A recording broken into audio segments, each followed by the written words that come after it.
নমস্কাৰ ছাত্ৰ ছাত্ৰীসকল, কি খবৰ তোমালোকৰ? আশা কৰোঁ সকলোৱে ভালে আছা। আৰু এটা বহুত গুৰুত্বপূৰ্ণ খবৰ দিব বিচাৰিছোঁ এইবাৰ, মানে যিসকল ছাত্ৰ ছাত্ৰীয়ে মেট্ৰিক পাছ কৰিলে বা হায়াৰ ছেকেণ্ডাৰী পাছ কৰিব, তেওঁলোকৰ বাবে এটা বহুতেই বেছি ভাল খবৰ। তেওঁলোকক চৰকাৰৰ ফালৰ পৰা চৰকাৰী কলেজ বা চৰকাৰী উচ্চতৰ মাধ্যমিক বিদ্যালয়ত 100% বিনামূলীয়াকৈ তেওঁলোকক নামভৰ্তি কৰিবৰ সুযোগ দিব ৰাজ্য চৰকাৰে।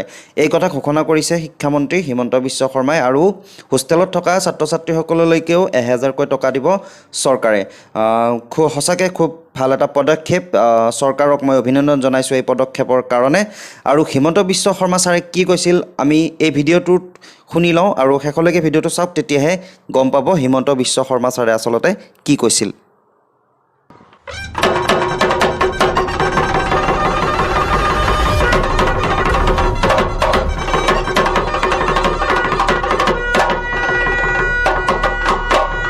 বছৰি 2 লাখ টকাৰ তলত উপাৰ্জিত ছাত্ৰ ছাত্ৰীসকলৰ বাবে আমি বিনামূলীয়া নামভৰ্তিৰ ব্যৱস্থা কৰিছিলোঁ। এই বছৰ কোভিড-19ৰ পৰিৱেশৰ ওপৰত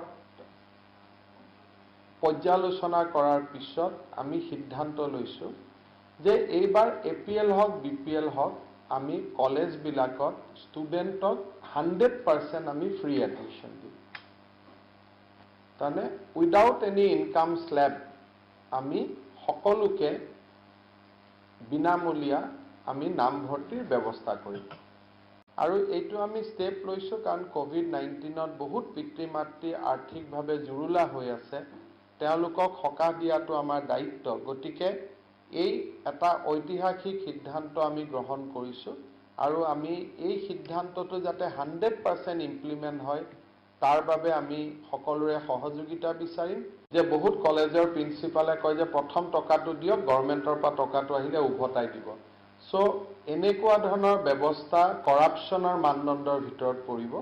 আৰু কোনোবাই যদি প্ৰথম টকাটো লৈ পিছত ঘূৰাই দিম বুলি কয়, তেনে কলেজৰ অধ্যক্ষক বিৰুদ্ধে দৃষ্টান্তমূলক ব্যৱস্থা গ্ৰহণ কৰা হ'ব।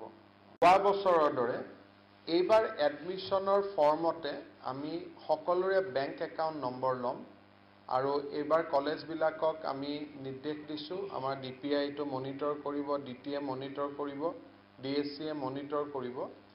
আমি হোষ্টেলত যিখিনি ল'ৰা ছোৱালী এডমিশ্যন হ'ব, তেওঁলোকৰ মেছ ডিউজ আমি 1000 টকাকৈ আমি মাহত ঘূৰাই দিম। যোৱাবাৰ আমি 600 টকা দিছিলোঁ, এইবাৰ আমি 1000 টকা আমি উভতাই দিম। তাৰমানে 12000 টকা এজন ষ্টুডেণ্টে মাহত বছৰত চৰকাৰৰ পৰা ঘূৰাই পাব। ঠিক তেনেকৈ ডিগ্ৰীত যিটো টেক্সট বুক কিনে তাৰ কাৰণেও 1000 টকাকৈ চৰকাৰৰ পৰা ঘূৰাই। অধ্যক্ষসকলে যিসকলে শুনি আছে তেওঁলোকৰ মাজত যাতে কোনো মই বুজি নাপালোঁ, আমি ভালকৈ নাপালোঁ তেনেকুৱা কথা নহয়। ইট ইজ জাষ্ট ফ্ৰী, কোনেও পকেটৰ পৰা এটকাও নুলিয়াব। এইটোৱে হৈছে চৰকাৰৰ নিৰ্দেশ, আৰু এই নিৰ্দেশ আমি সকলোৱে পালন কৰিব লাগিব। আৰু এই বছৰ এডমিশ্যন সম্পূৰ্ণ বিনামূলীয়া হ'ব, from higher secondary level to the post graduate level.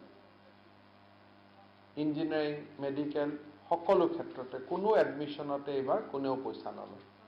এনেকুৱা ধৰণৰ যদি ইনফৰমেশ্যন ভিডিঅ' আৰু ব্লগিং ভিডিঅ' তোমালোকে চাব বিচৰা, তেনেহ'লে মোৰ চেনেলটো ছাবস্ক্ৰাইব কৰা আৰু ওচৰতে থকা টিলিঙাটো বজাবলৈ নাপাহৰিবা। গতিকে আজিৰ ভিডিঅ'টো ইমানেই। জয় আই অসম।